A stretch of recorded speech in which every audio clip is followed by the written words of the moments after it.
Assalamualaikum warahmatullahi wabarakatuh. Selamat datang kembali di personal blog saya. Nama saya Amri Ilma. Dan di video kali ini kita akan melanjutkan membaca terjemahan Al-Quran di juz keempat. Nah, sebelum kita mulai, mungkin saya juga ingin mengingatkan diri saya sendiri mengenai tujuan dan motivasi saya. Kenapa saya ingin membaca Al-Quran ini, terjemahannya, yaitu bahwa saya yakin bahwa Al-Quran ini harus dipelajari dan ditadaburi. Sehingga pertama-tama saya perlu memaksa diri saya sendiri untuk membaca seluruh arti dari Al-Quran, mulai dari surat Al-Fatihah sampai dengan An-Nas. Sebelum insya Allah setelahnya akan selalu berusaha untuk mudah-mudahan mempelajari tafsir atau pemahaman terhadap ayat dan juga tadabbur atau merenungkan dan mengkontemplasi ayat-ayat Al-Quran tersebut terkait dengan kondisi dan experience saya pribadi. Mudah-mudahan kita semua selalu diberikan kelancaran dalam mempelajari dan mengajarkan Al-Quran. Nah, sebelum mulai, mari kita buka dengan membaca doa belajar. Rabbi shrah li sadri wa yassir li amri wahlul 'uqdatam min lisani yafqahu qawli. Rabbi zidni ilma warzuqni fahma wa zidni huda. Amin ya rabbal alamin. Kemudian kita lanjutkan dengan membaca doa agar dimudahkan dalam mempelajari Al-Quran. Allahumma inni abduka, ibnu abdika, ibnu umatika. Ya Allah, sesungguhnya aku adalah hambamu, anak hambamu yang laki-laki dan anak hambamu yang perempuan. Nasiyati biyadik, ubun-ubunku berada di tanganmu. Madin fiyya hukmuk, hukummu berlaku padaku. Adlu fiyya qadiya'uk, ketetapanmu kepadaku adalah adil. As'aluka bikulli ismin huwalak, sammaita bihi nafsak, au anzaltahu fi kitabik, au 'allamtahu ahadan min khalqik, au ista'tharta bihi fi 'ilmik al-ghaibi 'indik. Aku memohon kepadamu dengan setiap nama yang menjadi milikmu, yang engkau namakan dirimu dengannya, atau yang engkau turunkan di dalam kitabmu, atau yang engkau ajarkan kepada seseorang dari makhlukmu, atau yang engkau simpan dalam ilmu gaib di sisimu. Anta ja'alal Qur'ana rabi'a qalbi, jadikanlah Al-Quran sebagai musim semi penyejuk penyubur bagi hatiku. Wa nura sadri, cahaya bagi dadaku. Wajala'a huzni, pelipur kesedihanku. Wazahaba hammi, dan penghilang kegelisahanku. Amin ya rabbal alamin.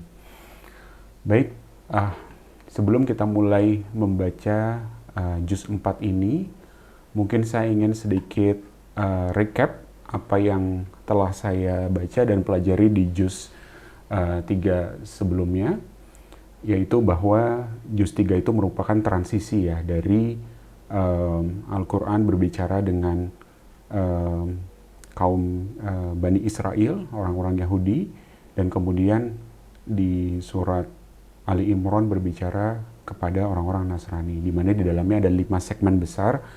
Yang pertama itu adalah puncak dari teologi dan bukti-bukti kekuasaan Allah yang isinya ada ayat kursi, tidak ada paksaan dalam beragama, 3 kisah menghidupkan yang mati gitu ya. Dan juga di segmen kedua ada sistem ekonomi Islam, ada membahas tentang infak yang dijelaskan dengan perumpamaan yang sangat indah, 1 biji tumbuh menjadi 700 biji.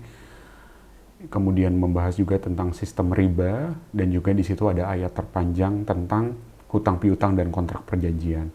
Di segmen ketiga, di penutup surat Al-Baqarah, ada ditutup dengan sangat indah surat tersebut ya, yaitu bahwa di dalamnya ada ikrar umat Nabi Muhammad yang sami'na wa ata'na, atau kami dengar dan kami taat, dan juga kita memohon keringanan kepada Allah agar jangan diberikan beban berat, ujian yang berat seperti umat-umat terdahulu. Dan kita berharap, dan Allah juga sudah menjamin bahwa seseorang tidak akan diberikan ujian atau beban melebihi kesanggupannya. Kemudian di segmen keempat, pembuka surat Ali Imran, yang menjelaskan bahwa ini transisi yang tadinya berdialog dengan komunitas Yahudi, sekarang sudah masuk ke komunitas Nasrani, yang dibahas bahwa di dalamnya ada ayat-ayat muhkamat dan mutasyabihat, yaitu ayat-ayat yang jelas atau pasti dan ayat-ayat yang metaforis.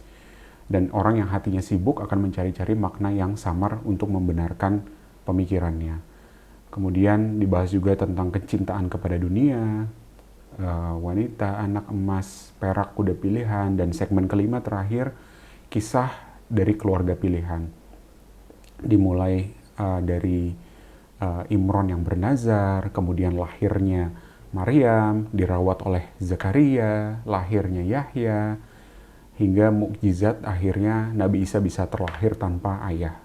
Dan juga di dalamnya ada bantahan teologis bahwa Allah membandingkan Nabi Isa yang lahir tanpa ayah dengan Nabi Adam yang bahkan lahir tanpa ayah dan tanpa ibu.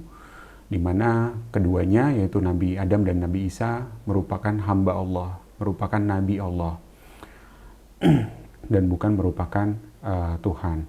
Kemudian juz 3 tersebut ditutup dengan ayat lagi tentang infak. Jadi juz 3 diapit oleh ayat tentang sedekah gitu ya, di mana di ayat terakhir tersebut disebutkan bahwa kamu tidak akan memperoleh kebajikan sebelum kamu menginfakkan sebagian harta yang kamu cintai, dan apapun yang kamu infakkan tentang hal itu sungguh Allah Maha mengetahui. Baik, itu sedikit recap tentang juz 3. Sekarang kita masuk ke juz 4, dan ini sedikit preview juga. Jadi juz 4 itu mencangkup 2 surat. Yang pertama adalah paruh kedua dari surat Ali Imran ayat 93 sampai ayat 200. Kemudian yang kedua adalah awal surat An-Nisa mulai dari ayat 1 sampai dengan ayat 23. Nah, struktur juz ini mungkin kita bisa bagi menjadi 4 segmen besar. Yang pertama itu adalah solidaritas umat dan identitas. Ali Imran ayat 93 sampai 120. Jadi sebelum membahas ujian berat yang akan menimpa umat Islam, Allah mengingatkan kembali apa kekuatan mereka. Yaitu di ayat 103, berpegang teguh pada tali Allah. Ini adalah ayat fundamental tentang persatuan. Watashimu bihablillahi jami'an wa la tafarraqu. Kesuksesan sebuah peradaban atau organisasi bergantung kepada seberapa solid mereka berpegang pada satu visi tauhid dan tidak terpecah belah. Kemudian juga ayat 110, khairu ummah, ya, deklarasi bahwa umat Islam adalah umat terbaik dengan syarat menyuruh kepada yang ma'ruf atau kebaikan dan mencegah kepada yang mungkar.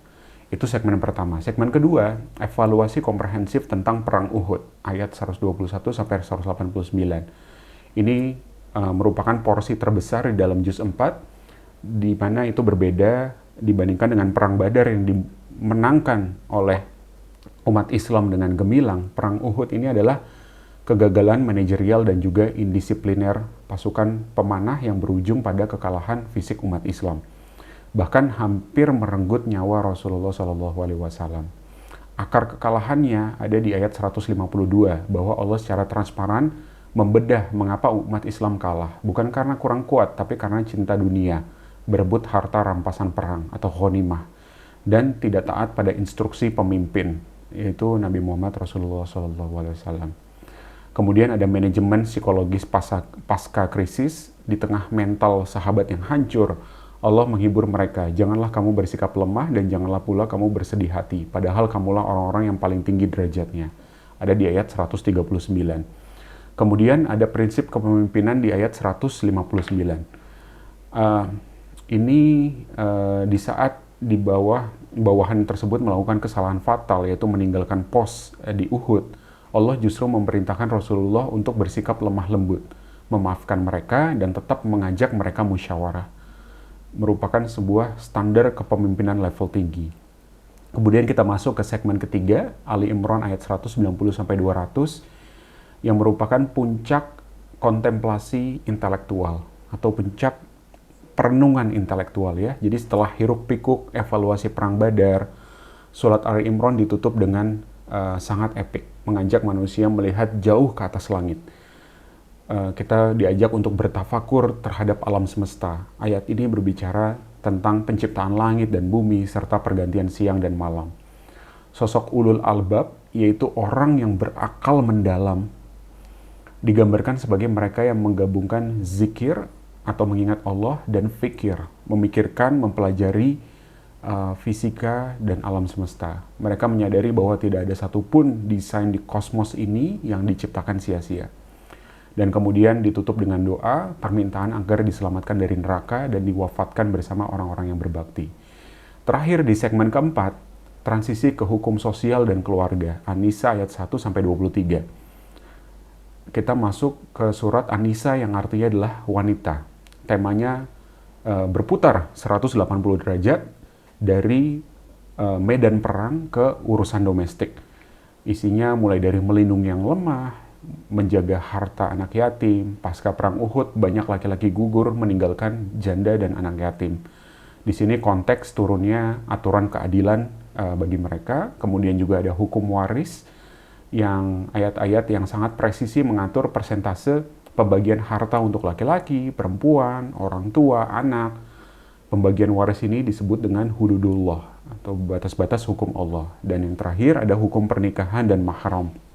Penjelasan detail tentang siapa saja perempuan yang haram dinikahi, seperti ibu, anak perempuan, saudara perempuan, mertua, dan lain sebagainya.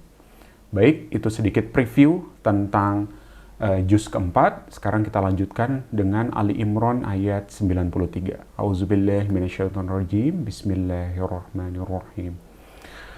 Semua makanan itu dahulu halal bagi Bani Israel, kecuali makanan yang diharamkan oleh Israel atau Yakub atas dirinya sebelum Taurat diturunkan. Katakanlah Muhammad, maka bawalah Taurat, lalu bacalah jika kamu orang-orang yang benar. Footnote-nya, jadi setelah Taurat diturunkan, ada beberapa makanan yang diharamkan bagi mereka sebagai hukuman. Nama-nama makanan tersebut itu disebut di dalamnya. Lanjut.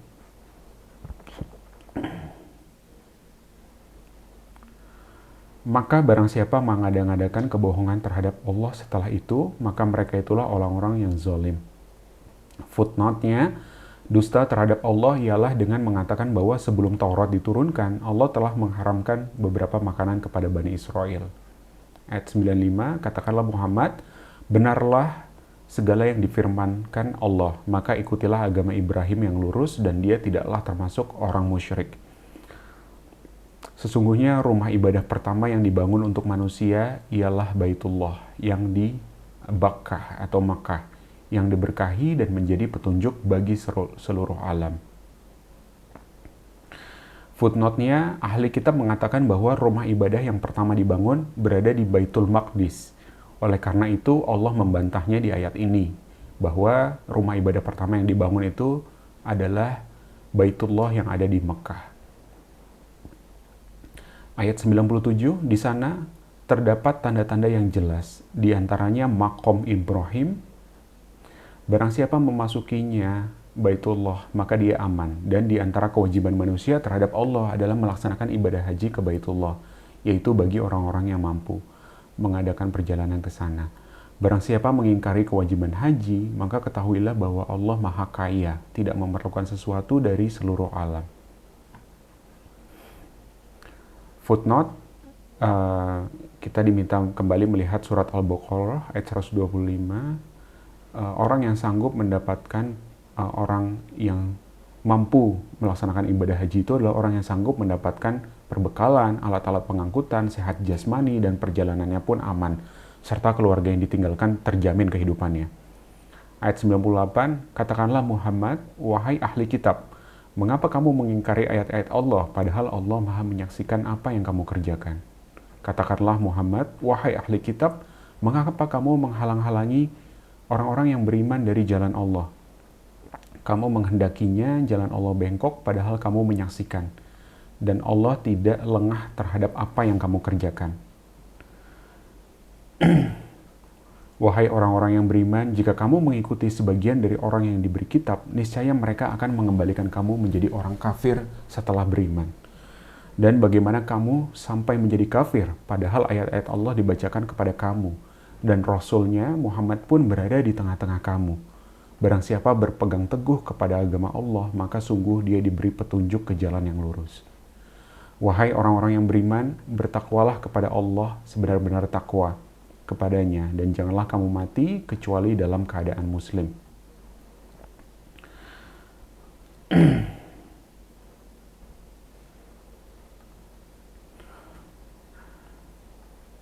Ini saya catat dulu ayatnya. Ini adalah jangan mati kecuali dalam keadaan muslim.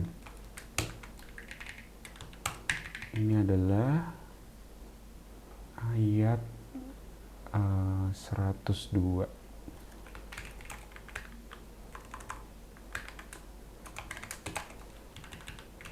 Oke, lanjut 103. Dan berpegang teguhlah kamu semuanya pada tali agama Allah, dan janganlah kamu bercerai-berai. Dan ingatlah nikmat Allah kepadamu ketika kamu dahulu masa jahiliyah bermusuhan. Lalu Allah mempersatukan hatimu, sehingga dengan karunia-Nya kamu menjadi bersaudara. Sedangkan ketika itu kamu berada di tepi jurang neraka, lalu Allah menyelamatkan kamu dari sana.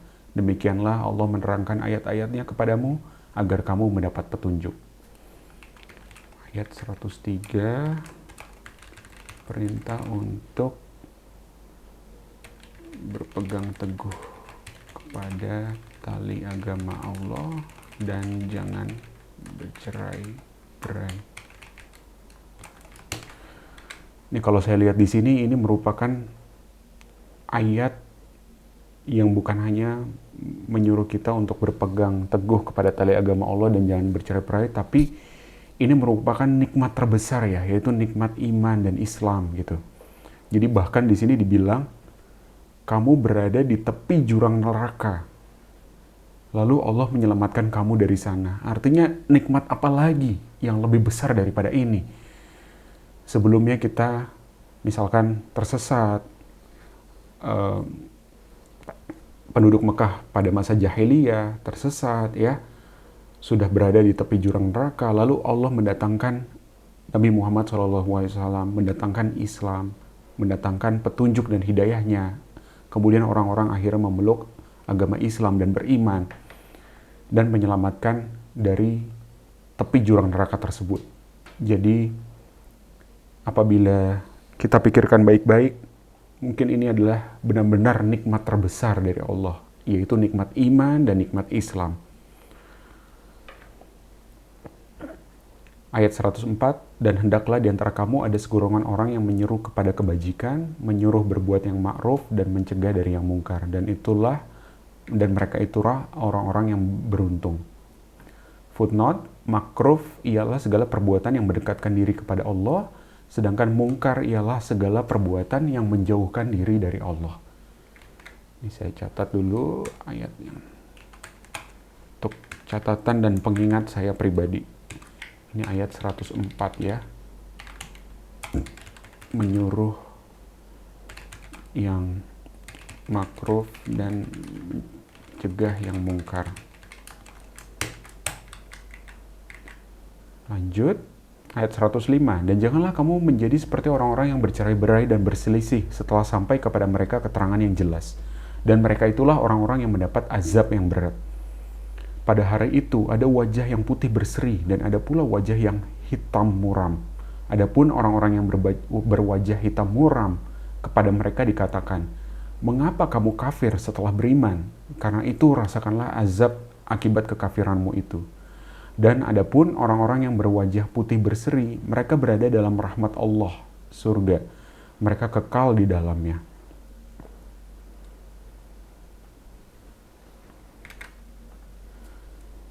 Di ayat 107, rahmat Allah adalah surga yang manusia kekal di dalamnya.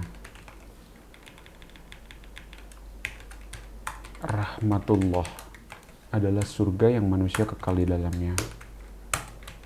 Itu adalah orang-orang yang berwajah putih berseri, mereka berada di dalam rahmat Allah, kekal di dalamnya. Ayat 108. Itulah ayat-ayat Allah yang kami bacakan kepada kamu dengan benar, dan Allah tidaklah berkehendak menzolimi siapapun di seluruh alam. Lagi-lagi, ini terus-menerus diulang-ulang ya. Saya sudah membaca ini kalau tidak salah di juz 2, ya, bahwa dan di juz 28 pun juga ada, Allah telah mengatakan bahwa Allah tidak menzolimi siapapun. Di sini diulang lagi, Allah tidaklah berkehendak menzolimi siapapun di seluruh alam. 108. Tidak menzolimi siapapun. Jadi yang saya pahami adalah bahwa kita ditimpa musibah atau kesulitan itu merupakan ujian dari Allah. Dan apabila kita berbuat salah, itu kita menzolimi diri kita sendiri, bukan Allah yang zolim kepada kita. Ayat 109, dan milik Allah lah apa yang ada di langit dan apa yang ada di bumi. Hanya kepada Allah segala urusan dikembalikan. Lagi-lagi ini juga untuk perenungan saya ya. Jadi berkali-kali diingatkan bahwa segalanya adalah milik Allah. Kenapa sih kita selalu diingetin seperti ini gitu ya? Ini nanti coba saya pikirkan lagi lebih mendalam. Selalu diingatkan di dalam Al-Quran berkali-kali. Walillahi ma fis samawati wa ma fil ard. Milik Allah apa yang ada di langit dan apa yang ada di bumi. Dan kepada Allah segala urusan dikembalikan. Jadi mungkin ini untuk terus-menerus ngingetin manusia bahwa jangan terlena mungkin di dunia, jangan sombong gitu ya. Karena semuanya ini adalah milik Allah dan kita suatu saat akan kembali kepada Allah. Ayat 110, kamu umat Islam adalah umat terbaik yang dilahirkan untuk manusia, karena kamu menyuruh berbuat yang ma'ruf dan mencegah dari yang mungkar, dan beriman kepada Allah. Sekiranya ahli kitab beriman, tentulah itu lebih baik bagi mereka. Di antara mereka ada yang beriman, namun kebanyakan mereka adalah orang-orang yang fasik. Jadi ayat 110, ini adalah umat Islam adalah umat terbaik. Syaratnya, menyuruh yang ma'ruf dan mencegah yang mungkar. Ayat 111, mereka tidak akan membahayakan kamu kecuali gangguan-gangguan kecil saja. Dan jika mereka memerangi kamu, niscaya mereka mundur berbalik ke belakang kalah. Selanjutnya mereka tidak mendapat pertolongan. Mereka diliputi kehinaan di mana saja mereka berada, kecuali jika mereka berpegang pada tali agama Allah dan tali perjanjian dengan manusia. Mereka mendapat murka dari Allah dan selalu diliputi kesengsaraan. Yang demikian itu karena mereka mengingkari ayat-ayat Allah dan membunuh para nabi tanpa hak alasan yang benar.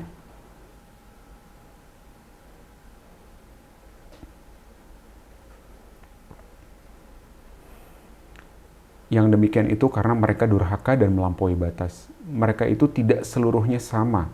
Di antara ahli kitab ada golongan yang jujur, mereka membaca ayat-ayat Allah pada malam hari dan mereka juga bersujud.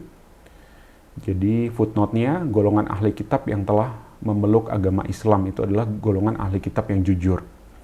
Ayat 114. Mereka beriman kepada Allah dan hari akhir, menyuruh berbuat yang ma'ruf dan mencegah dari yang mungkar, dan bersegera mengerjakan berbagai kebajikan. Mereka termasuk orang-orang soleh. Dan kebajikan apapun yang mereka kerjakan, tidak ada yang mengingkarinya. Dan Allah Maha mengetahui orang-orang yang bertakwa. Sesungguhnya orang-orang kafir, baik harta maupun anak-anak mereka, sedikit pun tidak dapat menolak azab Allah. Mereka itu penghuni neraka dan mereka kekal di dalamnya.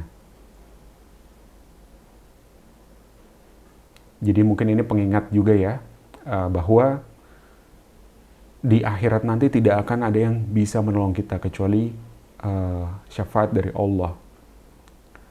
Baik itu harta, anak-anak kita, sedikit pun tidak dapat menolak azab apabila kita banyak berbuat dosa.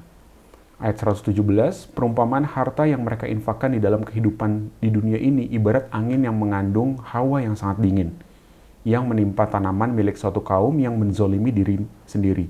Lalu angin itu merusaknya. Allah tidak menzalimi mereka, tapi mereka menzalimi diri sendiri. Jadi ayat ini mungkin masih nyambung dengan sebelumnya ya. Jadi tentang orang kafir tersebut, harta dan anak-anaknya tidak sedikit pun dapat menolak azab Allah ketika di akhirat. Akan menjadi penghuni neraka dan kekal di dalamnya. Dan apabila di ayat 117 itu mereka menginfakkan hartanya, perumpamannya itu ibarat angin yang mengandung hawa yang sangat dingin, yang menimpa tanaman suatu kaum yang menzalimi diri mereka sendiri. Artinya mungkin sedekahnya itu gitu ya tidak bermanfaat bagi mereka di akhirat. Dan Allah tidak menzalimi mereka, tapi mereka yang menzalimi diri sendiri. Ayat 118, wahai orang-orang yang beriman, janganlah kamu menjadikan orang-orang yang di luar kalanganmu seagama sebagai teman kepercayaanmu, karena mereka tidak henti-hentinya menyusahkan kamu. Mereka mengharapkan kehancuranmu.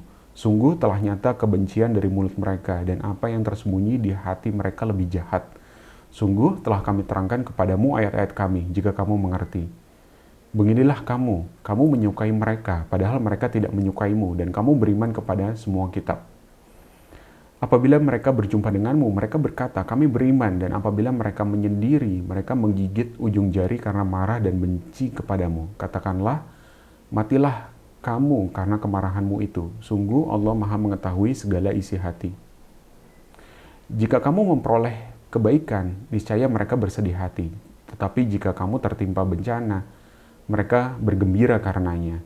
Jika kamu bersabar dan bertakwa, tipu daya mereka tidak akan menyusahkan kamu sedikit pun.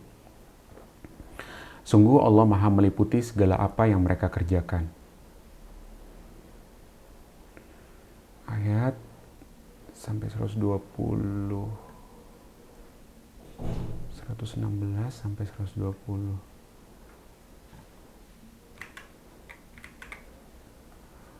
Oke, terangkan lebih jauh. Ayat 116 sampai 120.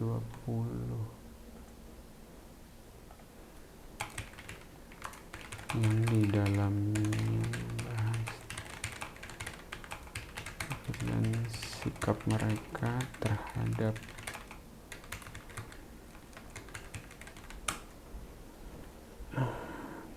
ya mungkin di sini saya mau lihat dulu ya bagaimana maknanya 116 sampai 120 ini.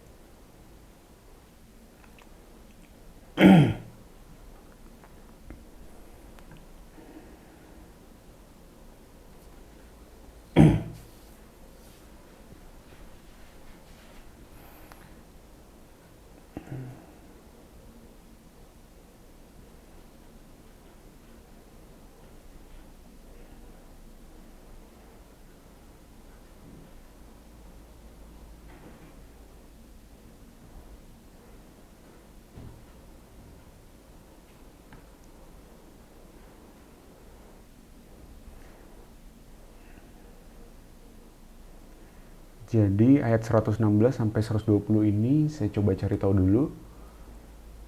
Salah satu analisis psikologis dan sosiologis paling tajam di dalam Al-Quran. Melalui ayat ini Allah membongkar anatomi kebencian dari pihak-pihak yang memusuhi Islam, sekaligus memberikan protokol keamanan bagi umat Islam dalam berinteraksi sosial dan berpolitik.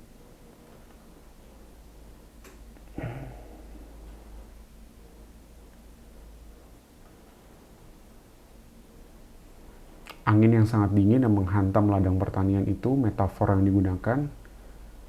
Jadi angin beku ini datang tiba-tiba di malam hari, menghancurkan tanaman hingga mati berjatuhan. Ini adalah metafor yang luar biasa. Usaha kebaikan yang dibangun tanpa landasan keimanan yang benar itu rapuh.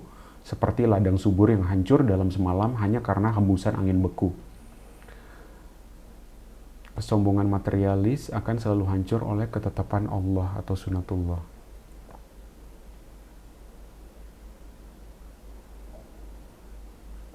Terus kemudian bahaya bitonah atau lingkaran dalam, inner circle. Bitonah itu jadi tadaburnya Allah tidak melarang kita berteman, berbisnis atau berbuat baik kepada non-muslim. Hal ini diperbolehkan dan diatur di surat lain. Yang dilarang secara tegas di sini adalah menjadikan mereka sebagai bitonah atau inner circle, lingkaran dalam, penasihat rahasia atau pemegang kunci keamanan yang mengetahui kelemahan dan dapur internal umat atau organisasi Islam. Oke, jadi itu mungkin sedikit konteksnya ya. Hati-hati terhadap musuh dalam selimut, karena mungkin juga bisa ada slip of the tongue, kebencian terkadang bocor dari ucapan sadar tidak sadar di media keseharian gitu ya.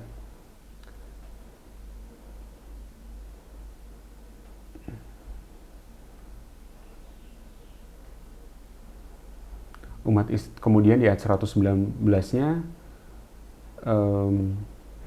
umat Islam juga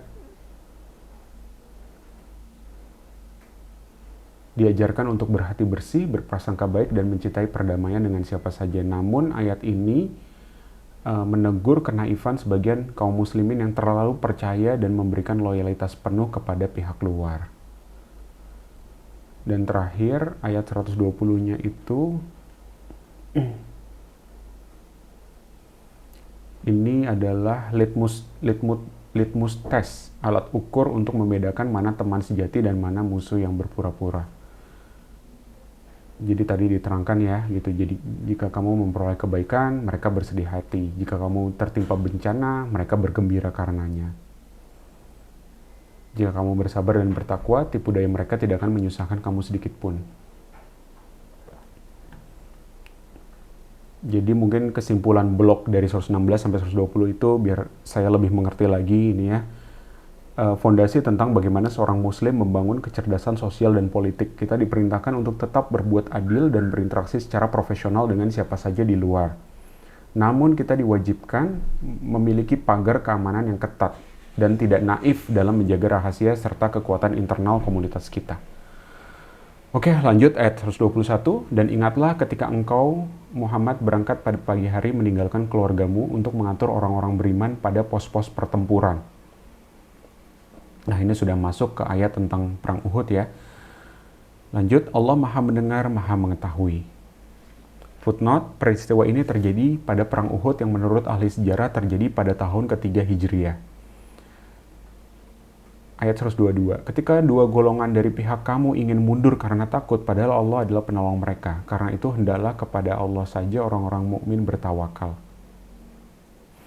Footnote-nya, dua golongan dari pihak kamu yang ingin mundur karena takut itu adalah Bani Salamah dari suku Khazraj dan Bani Harisa dari suku Aus, keduanya dari barisan kaum muslimin.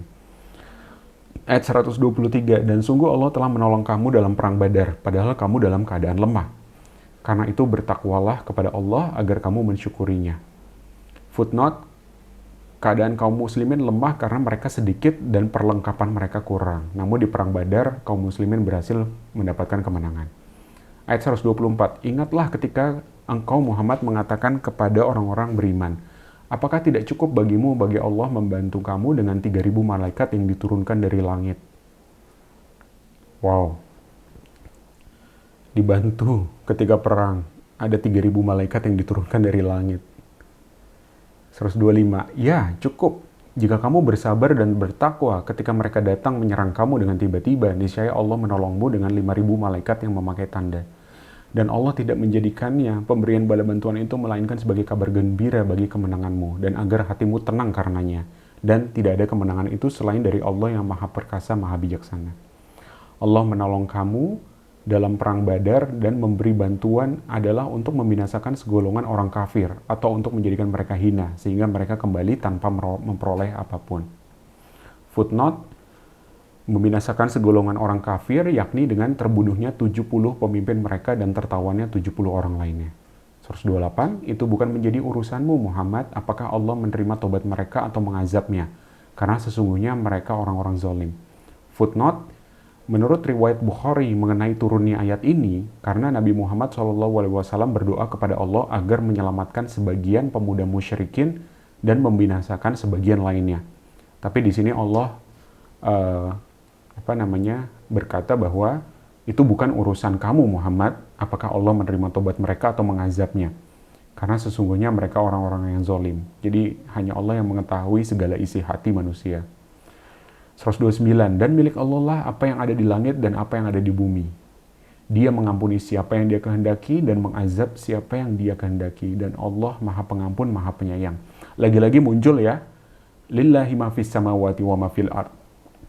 Milik Allah apa yang ada di langit, apa yang ada di bumi. Jadi mungkin maknanya yang bisa saya tangkap ini, Allah sovereign, maha berkehendak. Karena ya memang semuanya punya Allah gitu ya. Ayat 129 ini. Allah maha berkehendak. Karena memang semuanya milik Allah. Terserah Allah mau melakukan apapun. Jadi Allah mengampuni siapa yang dikehendaki dan mengazab siapa yang dikehendaki. Namun ayat ini ditutup dengan bahwa sesungguhnya Allah maha pengampun dan maha penyayang. Artinya mungkin pintu taubat selalu terbuka. Ayat 130. Wahai orang-orang yang beriman, janganlah kamu memakan riba dengan berlipat ganda dan bertakwalah kepada Allah agar kamu beruntung. Footnote, yang dimaksud riba di sini adalah riba nasiyah. Menurut sebagian besar ulama bahwa riba nasiyah itu selamanya haram walaupun tidak berlipat ganda. Apa itu riba nasiyah ya? Kita cari tahu. Apa itu riba nasiyah yang ada di ayat 130?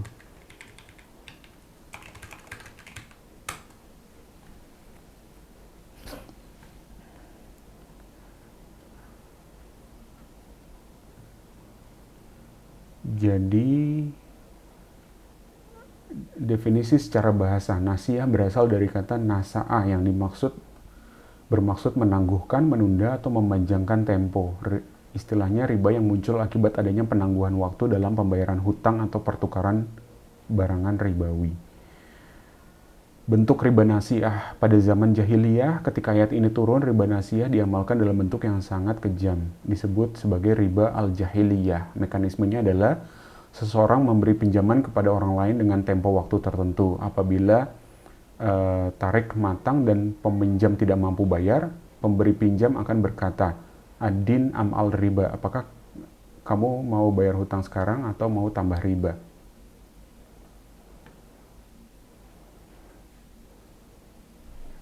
Jika peminjam meminta penangguhan waktu, pemberi pinjaman akan melibat gandakan jumlah hutang tersebut sebagai ganti kepada tambahan waktu yang diberikan. Inilah yang dimaksud dengan frasa berlipat ganda dalam ayat tersebut.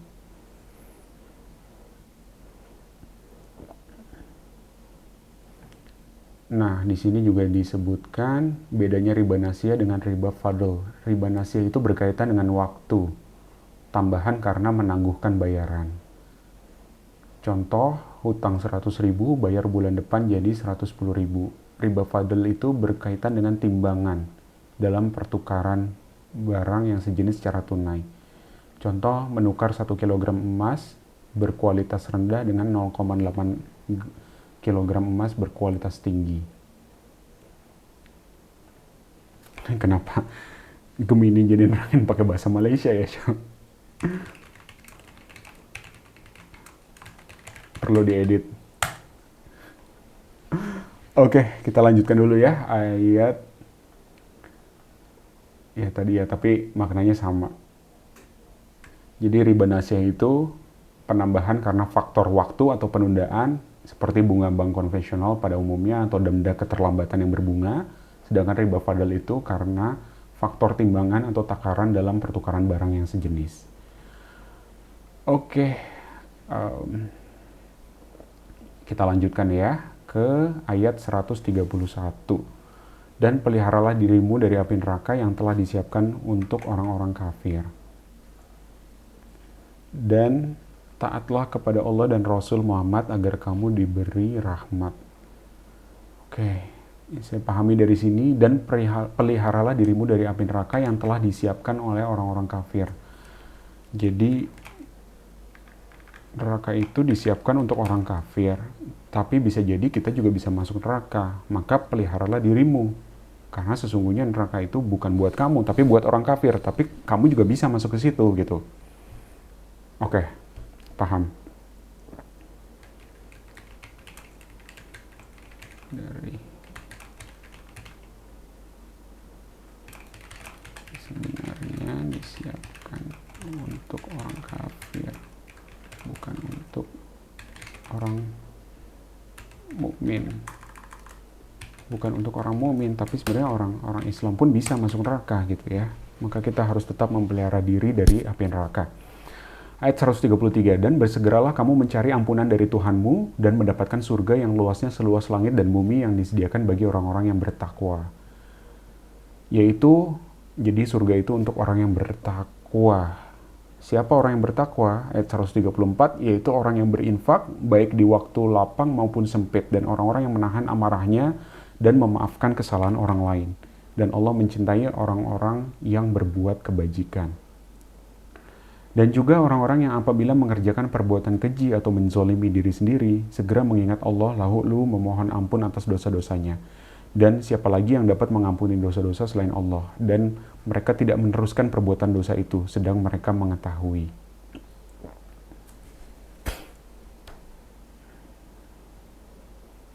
Jadi di sini muncul lagi ya ayat tentang infak. Berkali-kali selalu disebutkan kita disuruh untuk berinfak, bersedekah. Jadi salah satu ciri orang bertakwa adalah orang yang berinfak, gitu. Menahan amarah, memaafkan kesalahan orang lain.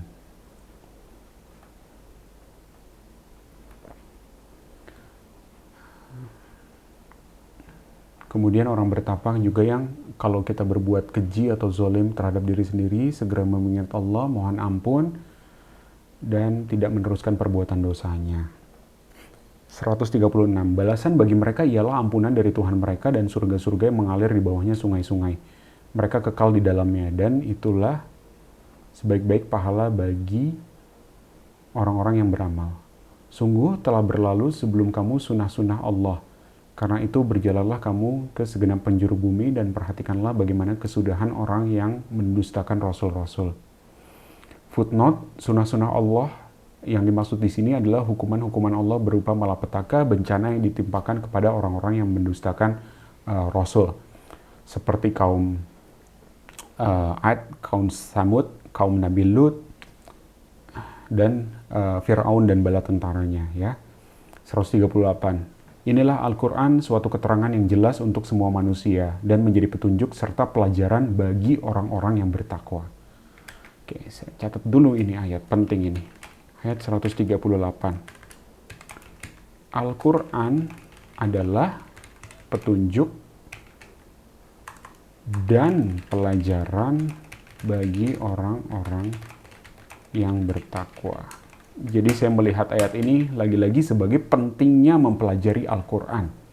Ya, mudah-mudahan ini bisa menjadi ikhtiar kita bersama dalam kita mulai dulu dari membaca artinya. Kita coba pahami dulu. Nanti pelan-pelan kita belajar tafsir, tadabbur, dan lain sebagainya ya. 139. Dan janganlah kamu merasa lemah dan jangan pula bersedih hati. Sebab kamu paling tinggi derajatnya jika kamu beriman. Ya Allah, di sini Allah menghibur kita ya. Ayat 139 bahwa orang beriman itu adalah orang yang paling tinggi derajatnya di sisi Allah. 140. Jika kamu pada perang Uhud mendapat luka, maka mereka pun pada perang Badar mendapat luka yang serupa dan masa kejayaan dan kehancuran itu. Kami pergilirkan di antara manusia agar mereka mendapat pelajaran, dan Allah membedakan orang-orang yang beriman dengan orang-orang yang kafir, dan agar sebagian kamu dijadikannya gugur sebagai syuhada, dan Allah tidak menyukai orang-orang yang zalim. Dan agar Allah membersihkan orang-orang yang beriman dari dosa mereka dan membinasakan orang-orang yang kafir. Apakah kamu mengira bahwa kamu akan masuk surga? Padahal belum nyata bagi Allah orang-orang yang berjihad di antara kamu, dan belum nyata orang-orang yang sabar. Footnote, jihad dapat berarti berperang untuk menegakkan Islam dan melindungi orang Islam. B. Memerangi hawa nafsu. C. Mendermakan harta benda untuk kebaikan Islam dan umat Islam. D. Memberantas kejahatan dan menegakkan kebenaran. Jadi definisi jihad di sini ada banyak ya. Memerangi hawa nafsu juga jihad, menginfakkan harta benda untuk kebaikan Islam dan umat Islam juga jihad, memberantas kejahatan dan menegakkan kebenaran juga jihad. Di sini Allah bilang, yang saya pahami di sini bahwa surga itu mahal, ya. Jangan mengira bahwa kamu akan masuk surga padahal belum nyata bagi Allah orang-orang yang berjihad di antara kamu dan belum nyata orang-orang yang sabar. Mudah-mudahan kita semua selalu bisa menjadi orang yang berjihad dan bersabar di jalan Allah. Amin ya rabbal alamin. Lanjut 143, dan kamu benar-benar mengharapkan mati syahid sebelum kamu menghadapinya. Maka sekarang kamu sungguh telah melihatnya dan kamu menyaksikannya. Dan Muhammad hanyalah seorang rasul. Sebelumnya telah berlalu beberapa rasul. Apakah jika dia wafat atau dibunuh, kamu berbalik ke belakang murtad? Barang siapa berbalik ke belakang, maka ia tidak akan merugikan Allah sedikit pun. Allah akan memberi balasan kepada orang yang bersyukur.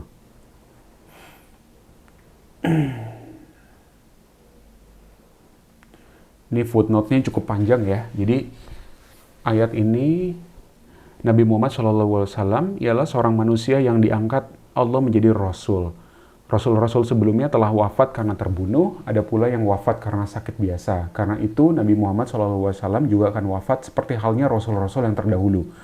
Pada waktu perang Uhud berkecamuk, tersiar berita bahwa Nabi Muhammad SAW wafat terbunuh.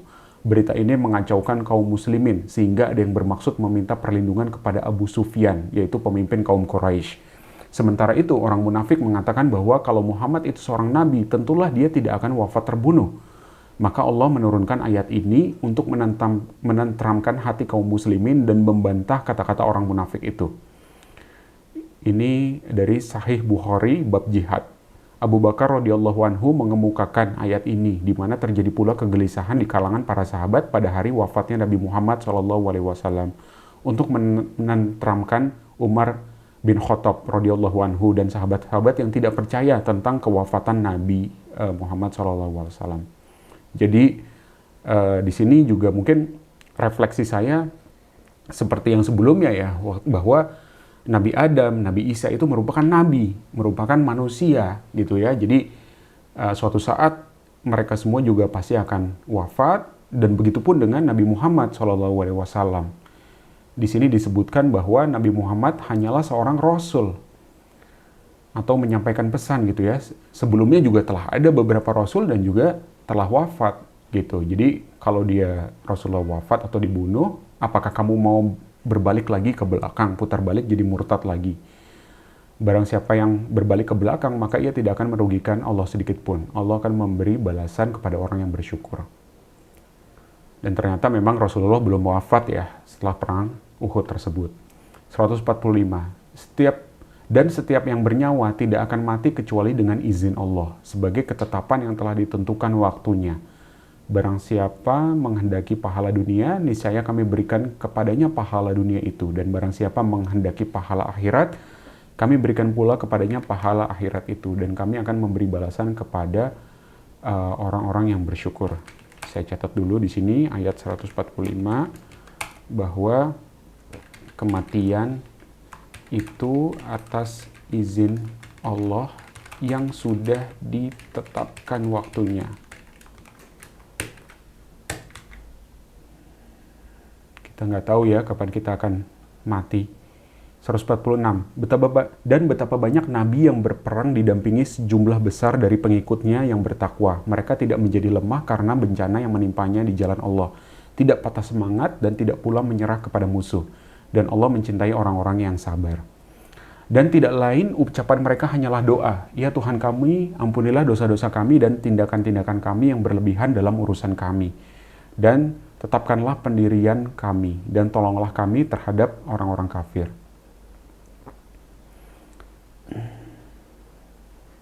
Footnote, tindakan yang berlebihan dalam urusan kami adalah melampaui batas-batas hukum yang telah ditetapkan Allah Subhanahu wa taala. 148. Maka Allah memberi mereka pahala di dunia dan pahala yang baik di akhirat, dan Allah mencintai orang-orang yang berbuat kebaikan. Footnote, pahala dunia dapat berupa kemenangan, memperoleh harta rampasan, pujian, dan lain sebagainya. Wahai orang-orang yang beriman, Jika kamu menaati orang-orang yang kafir, niscaya mereka akan mengembalikan kamu ke belakang, murtad. Maka kamu akan kembali menjadi orang-orang yang rugi. Tetapi hanya Allah lah pelindungmu, dan Dia penolong yang terbaik.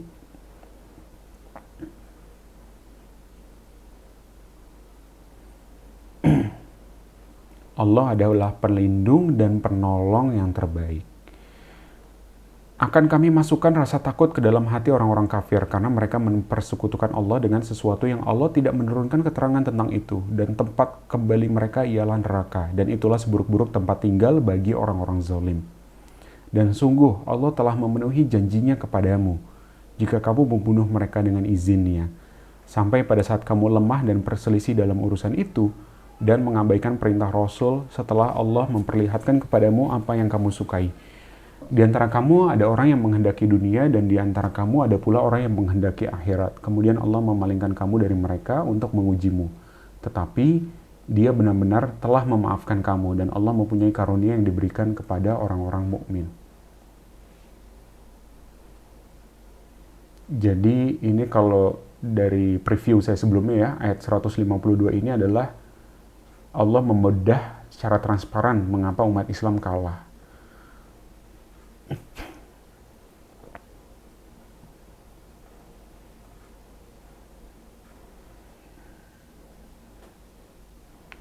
Jadi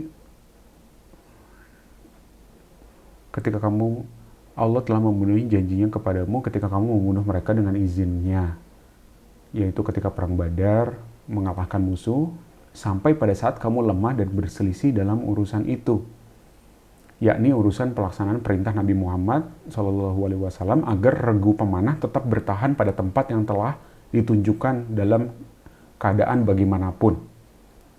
Itu ya. Tapi malah mengabaikan perintah Rasul setelah Allah memperlihatkan kepadamu apa yang kamu sukai, yaitu mereka pasukan pemanah melihat ada harta rampasan, karena waktu itu pasukan kafir sudah mulai mundur ya, kemenangan sudah terlihat datang gitu ya, tapi mereka melihat apa yang mereka sukai, harta rampasan perang, dan mereka akhirnya mengabaikan perintah Rasul untuk tetap dalam posisinya tidak kemana-mana sebagai regu pemanah. Dan akhirnya keadaan berbalik, malah akhirnya kaum muslimin dikalahkan. Jadi saya ingat ya waktu SD, saya sekolah di Nurul Fikri SD-nya, waktu bulan Ramadan kalau nggak salah, juga pernah diputar film tentang perang Uhud, di mana di situ saya masih ingat betul, terbayang gitu ya, sampai sekarang ada regu pemanah yang berada di atas bukit. Pasukan kaum muslimin sudah berhasil memukul mundur pasukan kafir dalam perang Uhud. Mereka sudah mulai lari kocar-kacir, dan pasukan pemanah itu diperintahkan oleh Rasulullah tidak boleh kemana-mana, tetap di atas. Tapi mereka melihat orang-orang kafir yang lari, banyak harta rampasan perang, mereka malah meninggalkan posisinya dan lari turun dari bukit. Nah, setelah itu orang kafir melihat pasukan pemanah turun, memanfaatkan kesempatan itu mereka putar balik, akhirnya dikepung dengan kuda, dan akhirnya kaum muslimin malah dikalahkan gitu ya. Jadi itu sedikit memori saya dari SD ketika di setel film tentang perang Badar. Mungkin filmnya masih ada ya, nanti kapan-kapan kita coba cari filmnya. Ayat 153, ingatlah ketika kamu lari dan tidak menoleh kepada siapapun, sedang Rasul Muhammad yang berada di antara kawan-kawanmu yang lain memanggil kamu, kelompok yang lari. Karena itu Allah menimpakan kepadamu kesedihan demi kesedihan, agar kamu tidak bersedih hati lagi terhadap apa yang luput dari kamu dan terhadap apa yang menimpamu, dan Allah Maha teliti atas apa yang kamu kerjakan. Jadi footnote, kesedihan kaum muslimin disebabkan mereka tidak mentaati perintah Rasul yang mengakibatkan kekalahan bagi mereka di perang Uhud. Walaupun demikian, ayat ini sangat indah ya. Jadi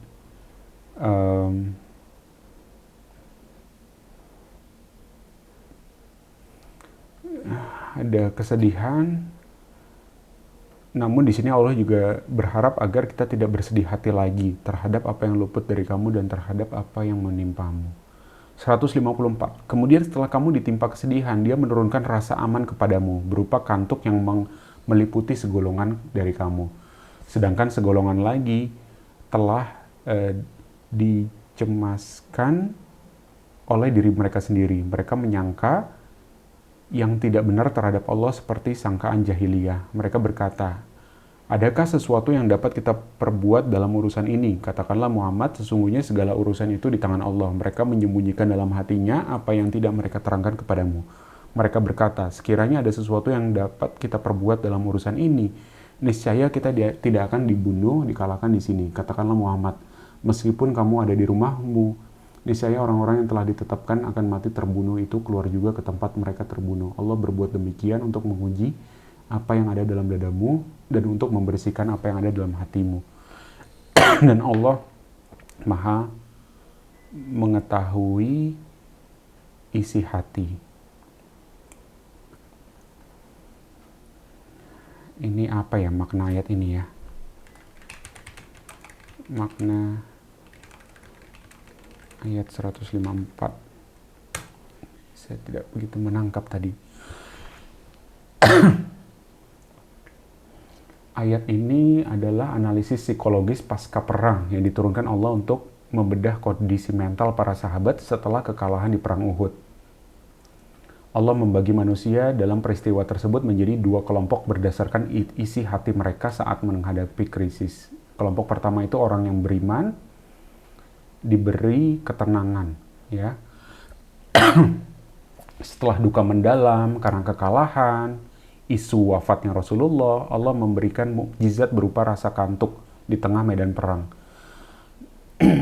Ini adalah tanda ketenangan batin yang luar biasa. Ini cara Allah meregulasi sistem saraf manusia saat mental terguncang atau tidur. Kantuk adalah mekanisme penyembuhan. Para sahabat yang memiliki iman kuat merasa tenang karena mereka tahu bahwa segalanya di bawah kendali Allah. Kelompok dua adalah orang munafik. Sedangkan segelintir yang lain telah digelisahkan oleh diri mereka sendiri. Mereka menyangka yang tidak benar terhadap Allah, yaitu sangkaan jahiliyah. Tafsirnya, kelompok ini adalah kelompok yang hanya memikirkan keselamatan nyawa sendiri. Mereka tidak peduli pada nasib Islam atau Rasulullah. Mereka mulai meragukan janji Allah dan merasa bahwa bergabung dengan Islam adalah kesalahan. Nah, di sini juga ada jawaban mutlak Allah, konsep takdir atau qadar. Katakanlah Muhammad, sesungguhnya segala urusan itu di tangan Allah. Mereka menyembunyikan dalam hati mereka apa yang tidak mereka terangkan kepadamu. Mereka berkata, sekiranya ada bagi kita suatu peran dalam urusan ini, saya kita tidak akan dibunuh di sini. Tafsirnya, orang munafik berandai-andai dengan kalimat, kalau saja kita begini, pasti tidak akan begitu. Allah mematahkan logika ini dengan menyatakan bahwa jika kematian sudah ditetapkan, meskipun mereka bersembunyi di rumah yang paling kokoh sekalipun, mereka akan tetap keluar menuju tempat kematian mereka. Jadi, ayat ini mengajarkan kita untuk menghapus kata seandainya dalam hal takdir yang sudah terjadi. Kata seandainya hanya membuka pintu setan untuk rasa penyesalan yang tidak produktif. Dan terakhir, tujuan ujian itu adalah untuk pembersihan hati. Dan Allah berbuat demikian untuk menguji apa yang ada dalam dadamu dan untuk membersihkan apa yang ada dalam hatimu. Dan Allah mengetahui isi hati. Jadi perang Uhud bukan sekedar kekalahan fisik, tapi untuk memisahkan mana emas murni atau mukmin sejati dan mana loyang atau orang munafik. Lanjut ya, ayat 155. Sesungguhnya orang-orang yang berpaling di antara kamu ketika terjadi pertempuran antara dua pasukan itu, sesungguhnya mereka digelincirkan oleh setan disebabkan sebagian kesalahan dosa yang telah mereka perbuat pada masa lampau. Tetapi Allah benar-benar telah memaafkan mereka. Sungguh Allah Maha Pengampun, Maha Penyantun. Jadi walaupun kita melakukan kesalahan ya, sampai kalah perang gitu ya, karena tergelincir oleh setan, Allah telah memaafkan. Di sini bahkan telah dimaafkan duluan gitu ya. Allah Maha Pengampun, Maha Penyantun. Innallaha ghafurun halim. Maha Pengampun, Maha Penyantun. 156. Wahai orang-orang yang beriman, janganlah kamu seperti orang-orang kafir yang mengatakan kepada saudara-saudaranya apabila mereka mengadakan perjalanan di bumi atau berperang, sekiranya mereka tetap bersama kita, tentulah mereka tidak mati dan tidak terbunuh.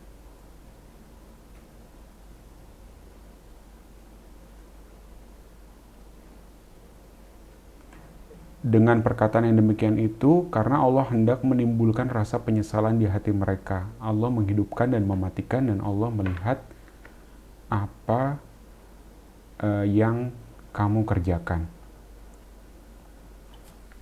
Coba apa maksud ayat 156 dan 157-nya?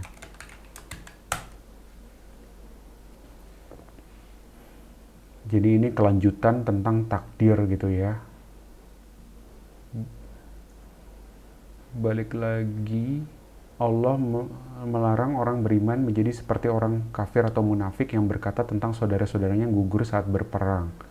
Sekiranya mereka tetap bersama kita, tentulah mereka tidak akan mati dan tidak dibunuh.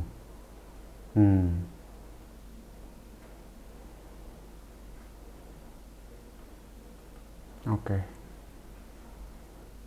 157, dan sungguh sekiranya kamu gugur di jalan Allah atau mati, sungguh pastilah ampunan Allah dan rahmatnya lebih baik bagimu daripada apa harta rampasan yang mereka kumpulkan. Footnote, mati di sini adalah meninggal di jalan Allah, bukan karena peperangan. 158, dan sungguh sekiranya kamu mati atau gugur, pastilah kepada Allah kamu dikumpulkan. Maka berkat rahmat Allah, engkau Muhammad berlaku lemah lembut terhadap mereka.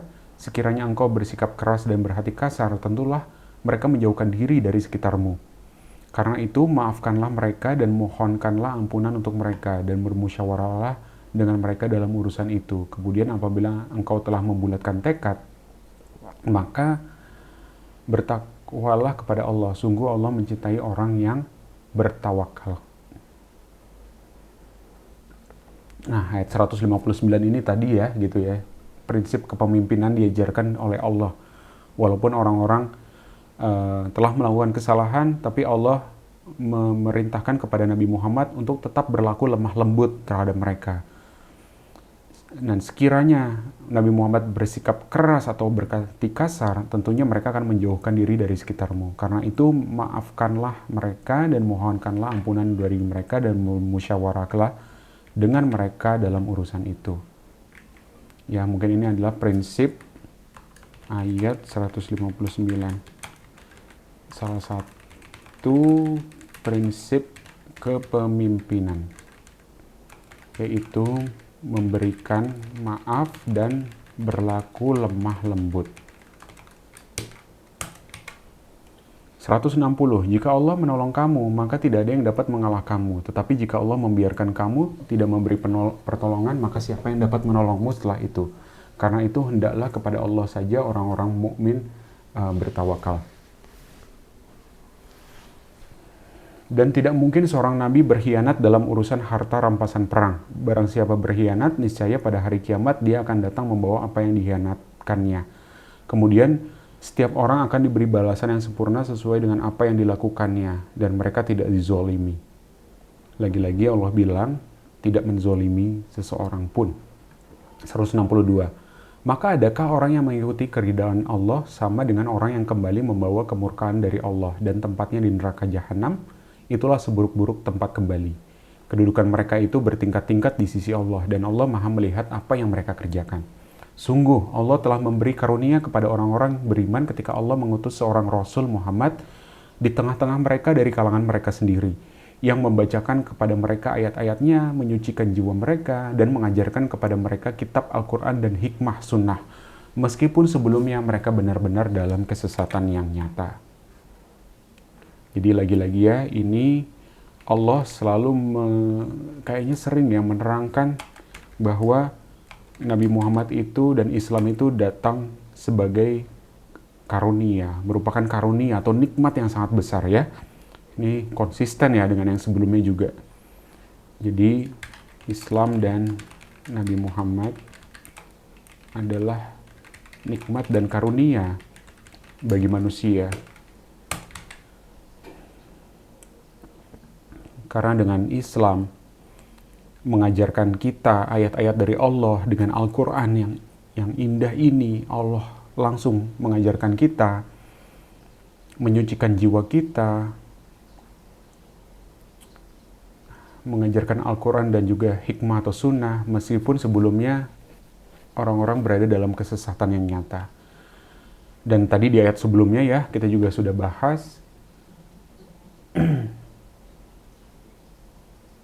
Di ayat berapa ya catatan saya?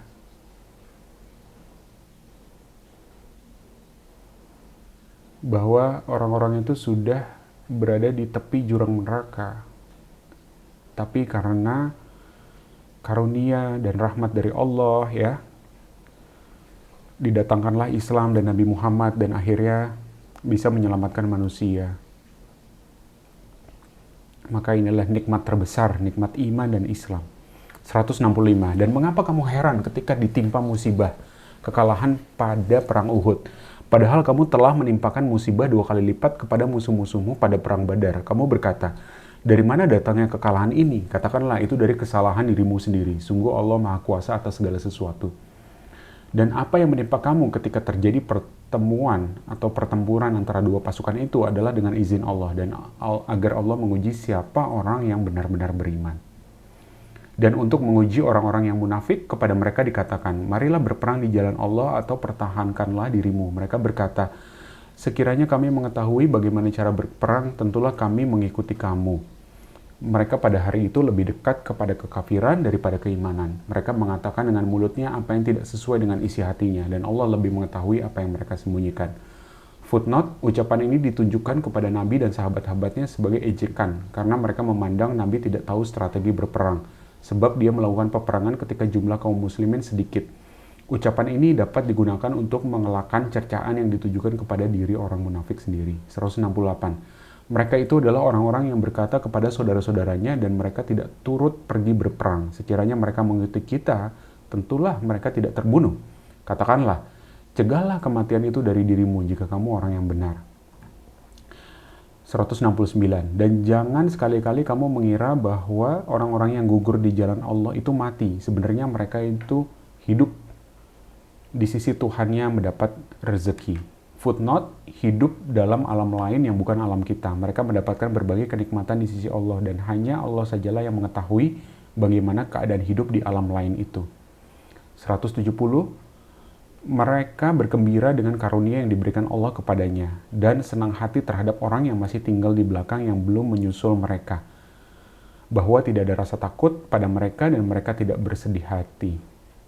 Footnote, senang hati terhadap orang yang masih tinggal di belakang yang belum menyusul mereka, maksudnya teman-temannya yang masih hidup dan tetap berjihad di jalan Allah.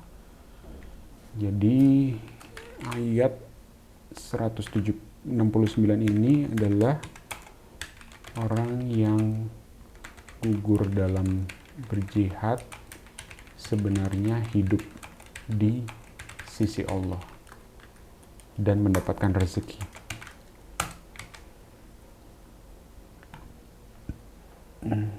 Ini 169 dan 170.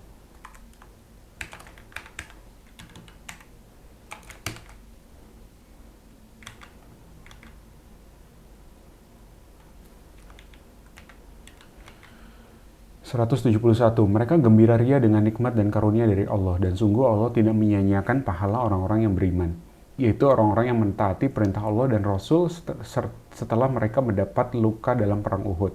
Orang-orang yang berbuat kebajikan dan bertakwa di antara mereka mendapat pahala yang besar, yaitu orang-orang yang mentaati Allah dan Rasul yang ketika ada orang-orang yang mengatakan kepadanya, orang-orang Quraisy telah mengumpulkan pasukan untuk menyerang kamu, karena itu takutlah kepada mereka. Ternyata ucapan itu menambah kuat iman mereka dan mereka menjawab, cukuplah Allah menjadi penolong bagi kami dan Dia sebaik-baik pelindung.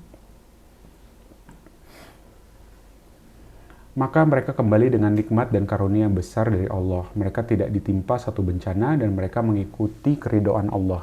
Allah mempunyai karunia yang besar. Sesungguhnya mereka hanyalah setan yang menakut-nakuti kamu dengan teman-teman setianya. Karena itu janganlah takut kepada mereka, tetapi takutlah kepadaku jika kamu orang-orang yang beriman. Dan janganlah engkau Muhammad dirisaukan oleh orang-orang yang dengan mudah kembali menjadi kafir. Sesungguhnya sedikit pun mereka tidak merugikan Allah. Allah tidak akan memberi bagian pahala kepada mereka di akhirat, dan mereka akan mendapat azab yang besar. Sesungguhnya orang-orang yang membeli kekafiran dengan iman sedikit pun tidak merugikan Allah dan mereka akan mendapat azab yang pedih.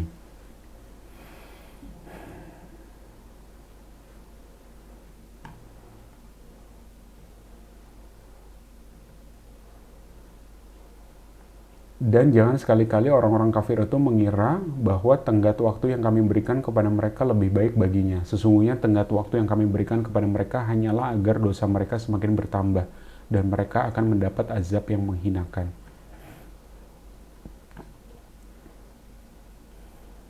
Footnote, tenggat waktu yang diberikan kepada orang kafir itu adalah dengan memperpanjang umur mereka dan membiarkan mereka berbuat dosa sesuka hatinya. 179. Allah tidak akan membiarkan orang-orang yang beriman sebagaimana dalam keadaan kamu sekarang ini.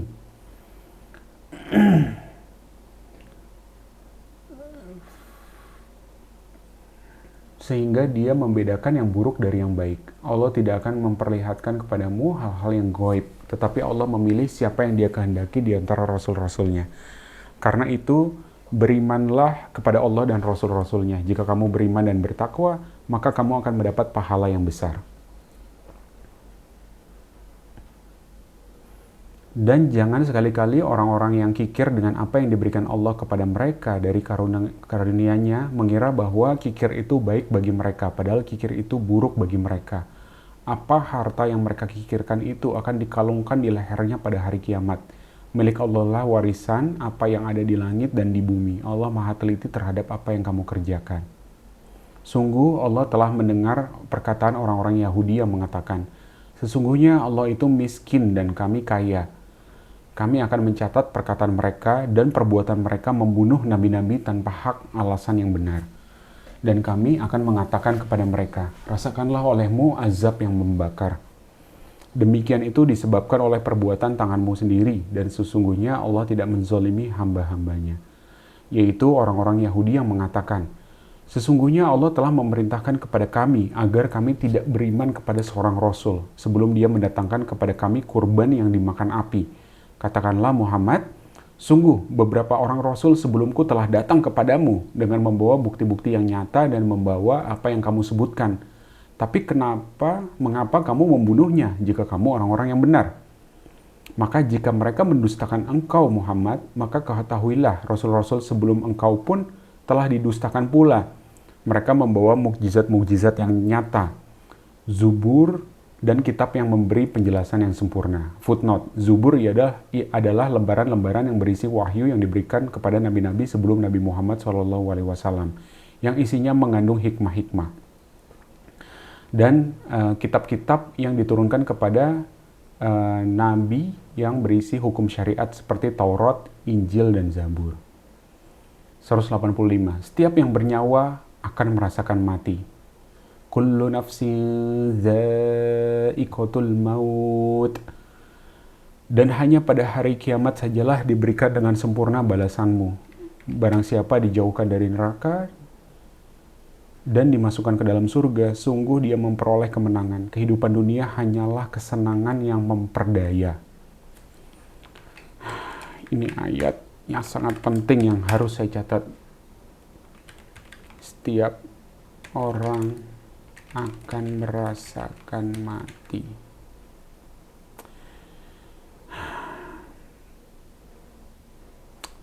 Ayat ini bukan saya coba pikirkan, ayat ini bukan bilang bahwa setiap yang bernyawa akan mati, tapi setiap yang bernyawa akan merasakan mati.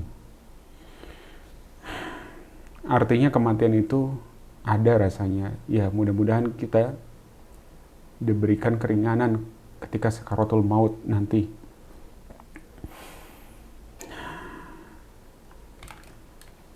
Dan ini sebagai pengingat buat saya, kehidupan di dunia hanyalah kesenangan yang memperdaya. Hanya sementara. Kehidupan sesungguhnya ada di akhirat kelak. 186. Kamu pasti akan diuji dengan hartamu dan dirimu. Dan pasti kamu akan mendengar banyak hal yang sangat menyakitkan hati orang-orang yang diberi kitab sebelum kamu dan dari orang-orang musyrik. Jika kamu bersabar dan bertakwa, maka sesungguhnya yang demikian itu termasuk urusan yang patut diutamakan. Lagi-lagi 186. Manusia pasti akan diuji.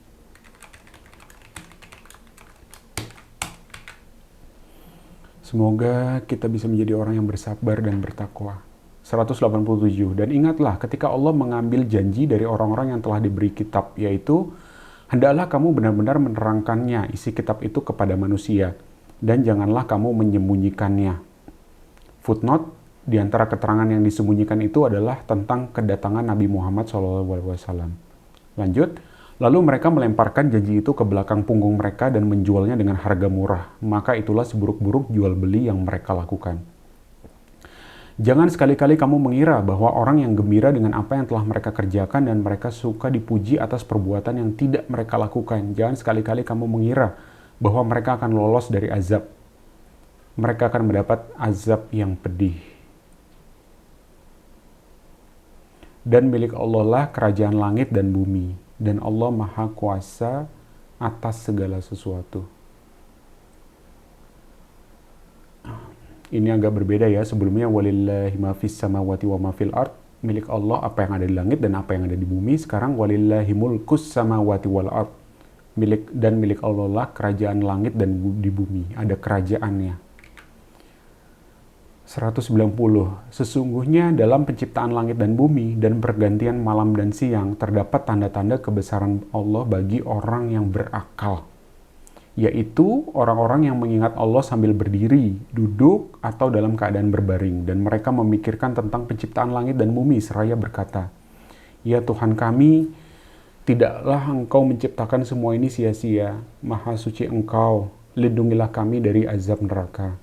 Ya Tuhan kami, sesungguhnya orang yang Engkau masukkan ke dalam neraka, maka sungguh Engkau telah menghinakannya, dan tidak ada seorang penolong pun bagi orang yang zalim.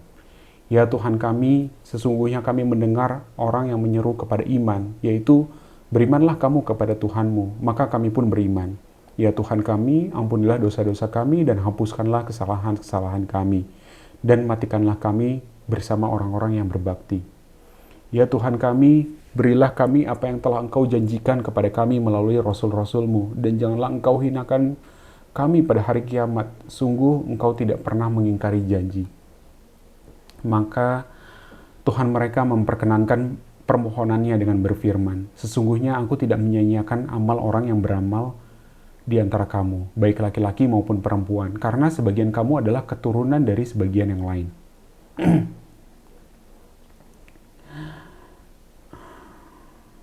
Footnote, maksudnya sebagaimana laki-laki berasal dari laki-laki dan perempuan, maka demikian pula halnya perempuan juga berasal dari laki-laki dan perempuan. Keduanya sama-sama manusia, tidak ada kelebihan dari satu yang lain, kecuali tentang iman dan amalnya. Lanjut, maka orang yang berhijrah, yang diusir dari kampung halamannya, yang disakiti pada jalanku, yang berperang dan yang terbunuh, pasti akan aku hapus kesalahan mereka dan pasti aku akan masukkan mereka ke dalam surga-surga yang mengalir di bawahnya sungai-sungai, sebagai pahala dari Allah, dan di sisi Allah ada pahala yang baik. Jangan sekali-kali kamu terperdaya oleh kegiatan orang-orang kafir yang bergerak di seluruh negeri. Itu hanyalah kesenangan sementara. Kemudian tempat kembali mereka ialah neraka jahanam. Itu seburuk-buruk tempat tinggal. Tetapi orang-orang yang bertakwa kepada Tuhannya, mereka akan mendapat surga-surga yang mengalir di bawahnya sungai-sungai. Mereka kekal di dalamnya sebagai karunia dari Allah. Dan apa yang di sisi Allah lebih baik bagi orang-orang yang berbakti. Dan sesungguhnya di antara ahli kitab ada yang beriman kepada Allah dan kepada apa yang diturunkan kepada kamu dan yang diturunkan kepada mereka, karena mereka rendah diri kepada Allah dan mereka tidak memperjualbelikan ayat-ayat dengan harga murah. Mereka memperoleh pahala di sisi Tuhannya. Sungguh Allah sangat cepat perhitungannya. Wahai orang-orang yang beriman, bersabarlah kamu dan kuatkanlah kesabaranmu dan tetaplah bersiap siaga di perbatasan negerimu. Dan bertakwalah kepada Allah agar kamu beruntung. Alhamdulillahirrabbilalamin, kita telah menyelesaikan arti dari surat Ali Imran, yang tadi juga ditutup dengan doa yang sangat indah ya, agar kita diselamatkan dari neraka dan juga diwafatkan bersama orang-orang yang berbakti. Kita lanjutkan sisa juz keempat ini dengan surat An-Nisa, artinya adalah perempuan. Ayat 1-23. Ayat 1 ya, kita mulai. Bismillahirrahmanirrahim. Wahai manusia, bertakwalah kepada Tuhanmu yang telah menciptakan kamu dari diri yang satu, Adam. Dan Allah menciptakan pasangannya, Hawa, dari dirinya. Dan dari keduanya, Allah mengembangbiakan laki-laki dan perempuan yang banyak. Bertakwalah kepada Allah yang dengan namanya kamu saling meminta. Dan peliharalah hubungan kekeluargaan. Sesungguhnya Allah selalu menjaga dan mengawasimu.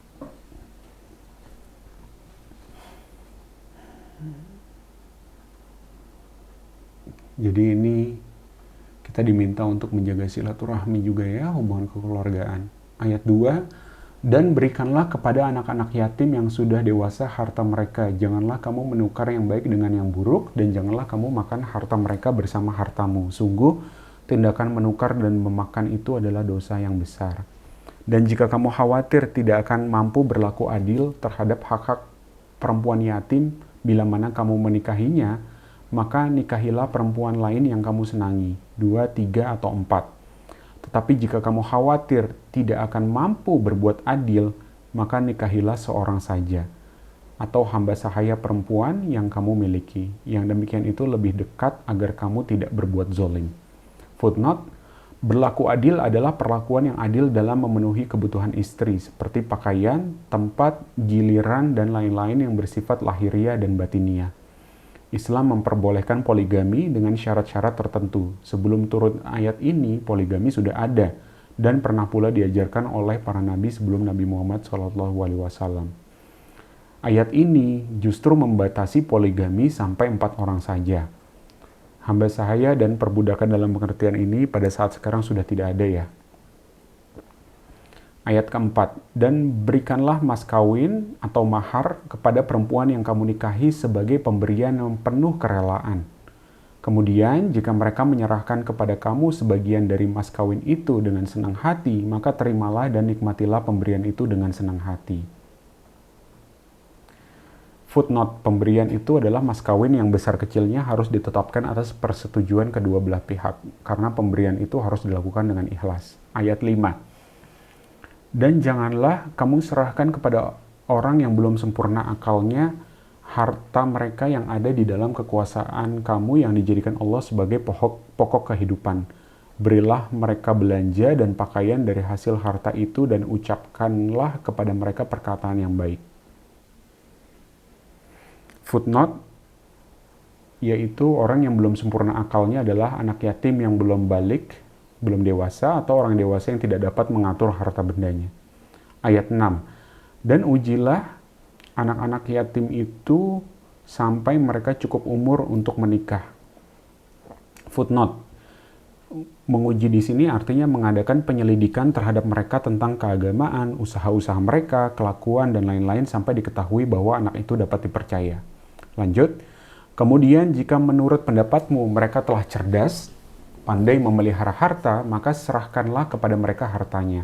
Dan janganlah kamu memakannya harta anak yatim berlebihan batas kepatutan, dan janganlah kamu tergesa-gesa menyerahkannya sebelum mereka dewasa. Barang siapa di antara pemelihara itu mampu, maka hendaklah dia menahan diri dari memakan harta anak yatim itu. Dan barang siapa miskin, maka dia boleh makan harta itu menurut cara yang patut. Kemudian apabila kamu menyerahkan harta itu kepada mereka, maka hendaklah kamu adakan saksi-saksi, dan cukuplah Allah sebagai pengawas. Bagi laki-laki ada hak bagian dari harta peninggalan kedua orang tua dan kerabatnya, dan bagi perempuan ada hak bagian pula dari harta peninggalan kedua orang tua dan kerabatnya, baik sedikit atau banyak menurut bagian yang telah ditetapkan.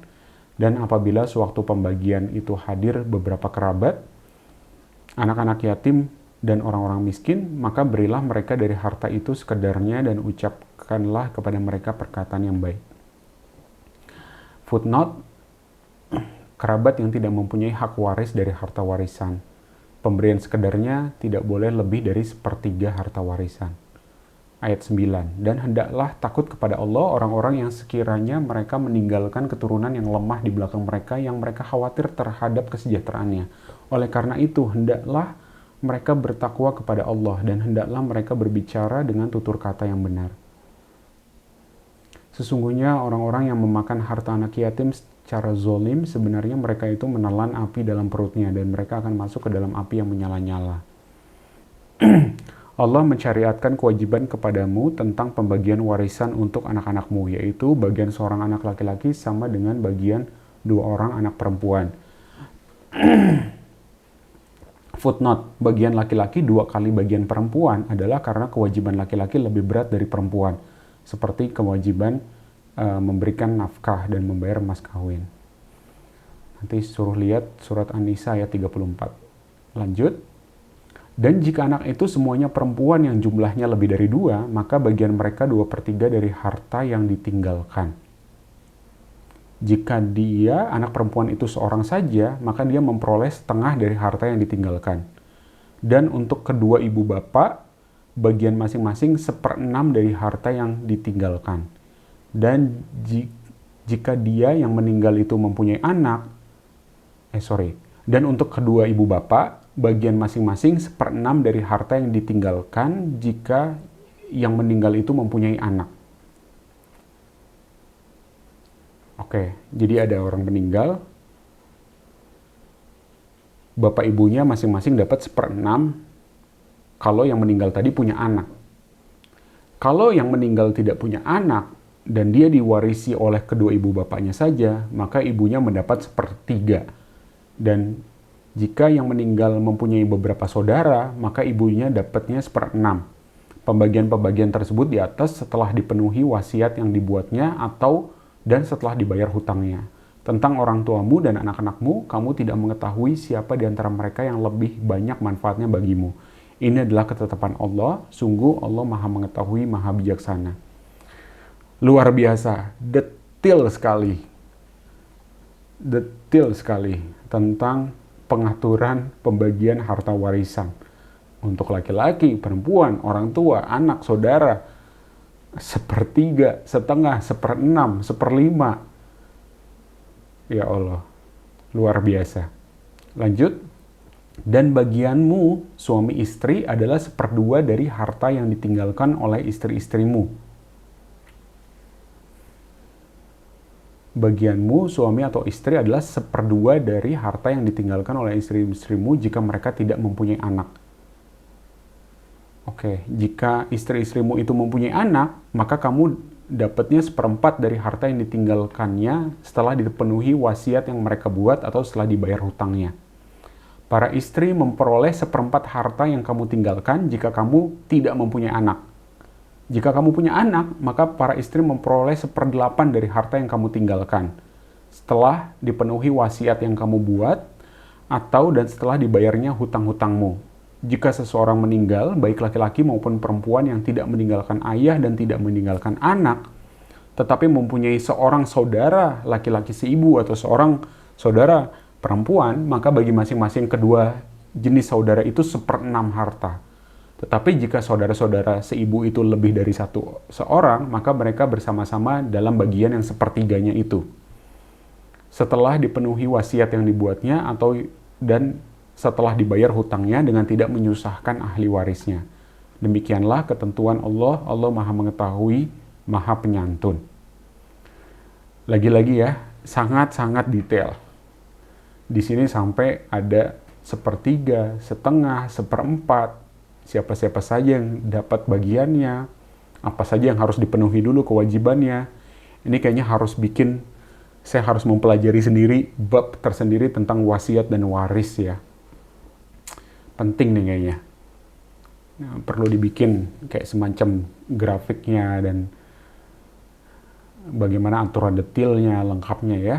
Nanti mudah-mudahan insya Allah satu saat kita bisa cari tahu. Ayat 13, itulah batas-batas atau hukum Allah. Barang siapa taat kepadanya dan Rasulnya, dia akan memasukkannya ke dalam surga-surga yang mengalir di bawahnya sungai-sungai. Mereka kekal di dalamnya dan itulah kemenangan yang agung.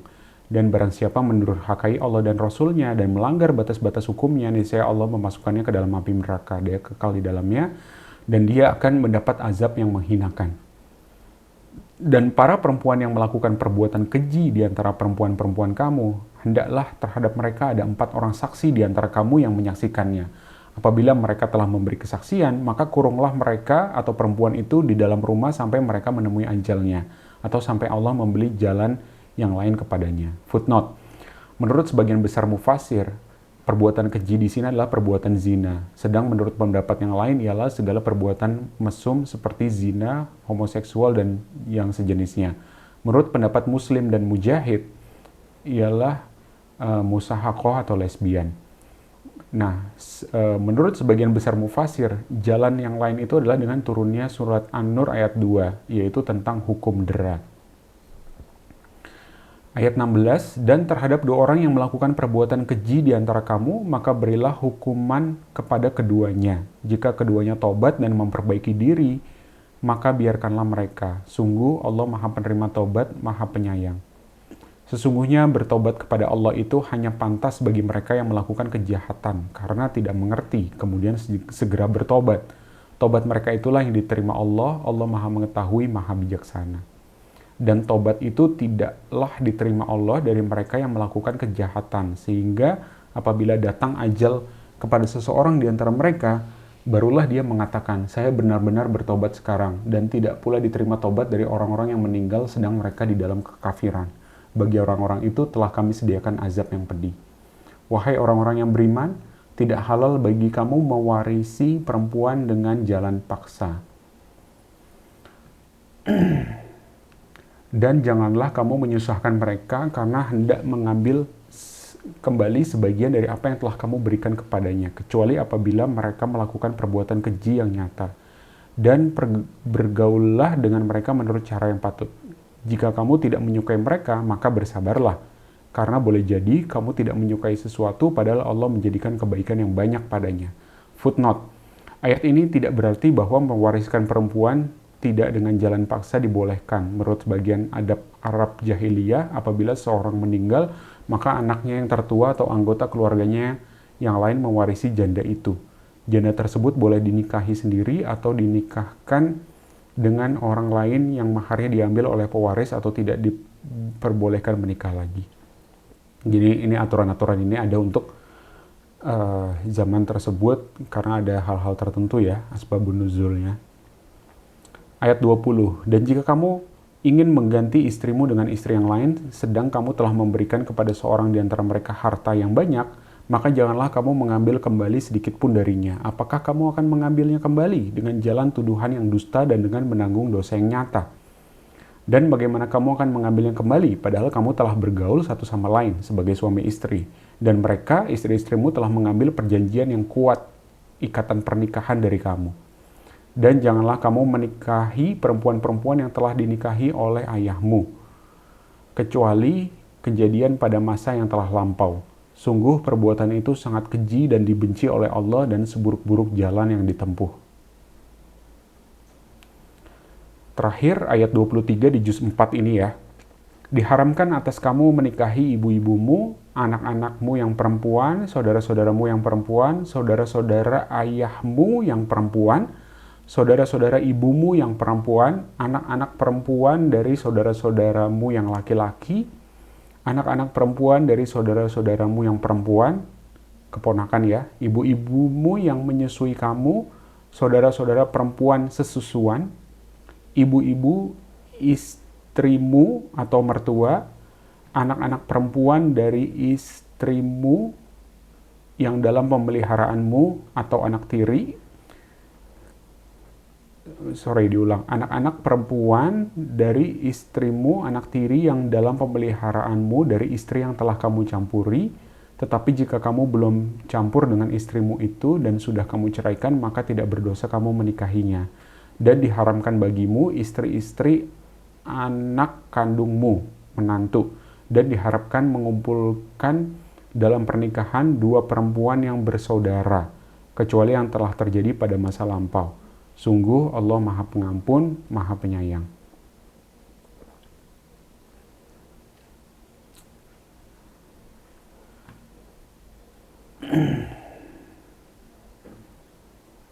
Footnote, maksud ibu di awal ayat ini adalah ibu, nenek, dan seterusnya ke atas. Dan yang dimaksud dengan anak-anak perempuan ialah anak perempuan, cucu perempuan, dan seterusnya ke bawah. Demikian juga lain-lainnya.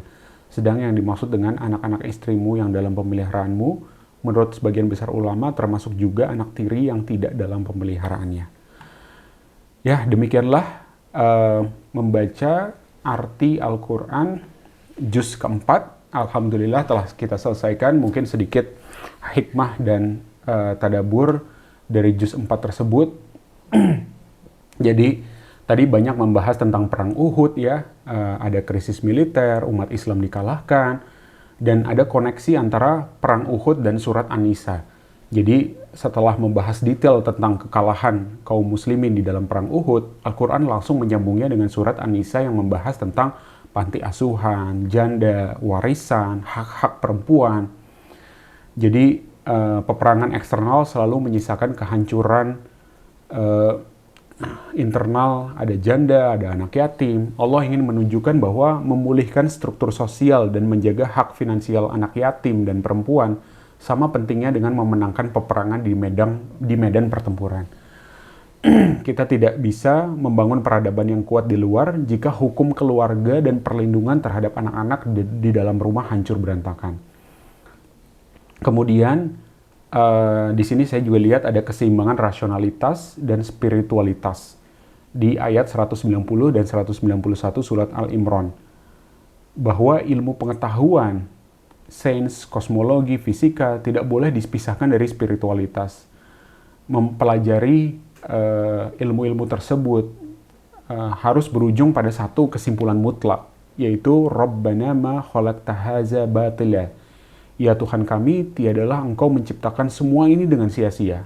Intelijensi manusia baru dianggap sempurna jika ia mengakui desain cerdas Sang Pencipta. Dan tadi juga sempat ada ayat yang bilang bahwa di balik penciptaan langit dan bumi, pergantian siang dan malam, terdapat tanda-tanda bagi orang yang memikirkan. Dan juga ada kepemimpinan berbasis empati, di mana ketika kita melihat kesalahan tim, naluri awal kita itu adalah kita marah gitu ya, karena telah merugikan. Namun Al-Quran mengajarkan bahwa kelembutan dan kelapangan dada untuk tetap melibatkan tim yang berbuat salah dalam musyawarah adalah cara terbaik mengembalikan moral dan loyalitas mereka. Demikian membaca arti di juz kelima ini, insya Allah kita lanjutkan lagi, juz keempat, insya Allah kita lanjutkan lagi di juz kelima pada esok hari. Terima kasih. Alhamdulillahirrabbilalamin. Subhana rabbika. Alhamdulillahirrabbilalamin. Terima kasih banyak. Wassalamualaikum warahmatullahi wabarakatuh.